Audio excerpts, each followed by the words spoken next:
one of the things that we often hang our hat on in educations like ours is the capacity for critical thinking. It's the ability to just sort of critique. You know, whatever it is, find the flaw in the argument, the breakdown in the logic, suggest an empirical test, find the autocorrelation, the endogeneity, whatever it is that somehow denies you your assertion.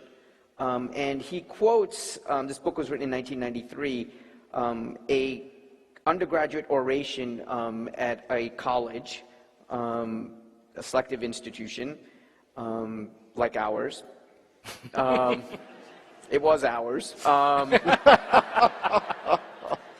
So this is what the student said. Among my classmates, however, I believe that there is one idea, one sentiment which we have all acquired at some point in our Harvard careers. And that, ladies and gentlemen, is in a word, confusion.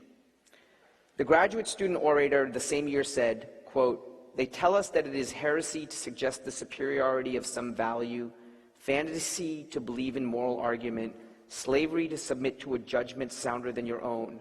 The freedom of our day is the freedom to devote ourselves to any values we please, on the mere condition that we do not believe them to be true." End quote. The argument, he says, that's what education contemporarily does. It makes us incredibly critical, even including about our own perspectives. And I was wondering if you thought how useful that kind of education is, or does it need to go someplace further? Yeah, I think it's very true, your characterization. And it wasn't my characterization, yeah, well, Robert Bellah. Yes, so, but you're right to quote it. I think this has become very typical. I think we've gotten incredibly good at teaching our students, and the students have gotten incredibly good at inculcating these values of critically questioning everything, which is in itself, of course, a wonderful thing. But again, from a Confucian perspective, you'd always want to ask the question, what are the implications of the way we're doing this? And if it sounds good to always question, which I certainly think it is, in practice, if that's all we're doing, what happens? And indeed, as Bella's quotation accurately shows, what we're doing is creating a world in which we're questioning everything, but we're deconstructing all of our values and holding, in fact, even taking for granted that any value out there we should simply criticize and not hold as being of any particular validity, precisely because to be a proper critical thinker, we only question. And indeed, from a Confucian perspective, the question would be immediately, what does that actually mean in practice? And of course, what it means in practice is very clear. If you're denying all values, then you simply end up, again, playing out the standard old patterns of your life because you're not being challenged by anything else. And ironically, critical thinking actually, therefore, leads to non-critical living, simply repeating the same old patterns and not challenging yourself. So indeed, I think the key is, can we have a critical thinking that would, of course, question the patterns we're living, but then help us to propel ourselves into new and unforeseeable directions?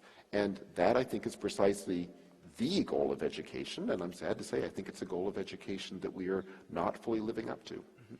As we just continue this conversation, please send your questions, because we'll start addressing those just momentarily. Do you want to respond to that aspects of what you think is missing in the education when it's just about critical thinking? Yeah, we send a letter to our PhD students, called an article to the PhD students that I did in the past, called "Are We Training Pit Bulls?" And so the basic idea is that we get really good at training people who chew other people up, but it's not that defines in the end your human journey. It's what you buy. It's not what you decide not to buy. And it is good to look carefully when you buy. In fact, it's extremely important. But at the end of the day, you got to take some groceries home. You got to eat. And you have to be able to justify why you do what you do. And I just remember now, Professor Volk's 5 things that he asks of every worldview. And the last question he would ask a student is, in this worldview, who holds you accountable?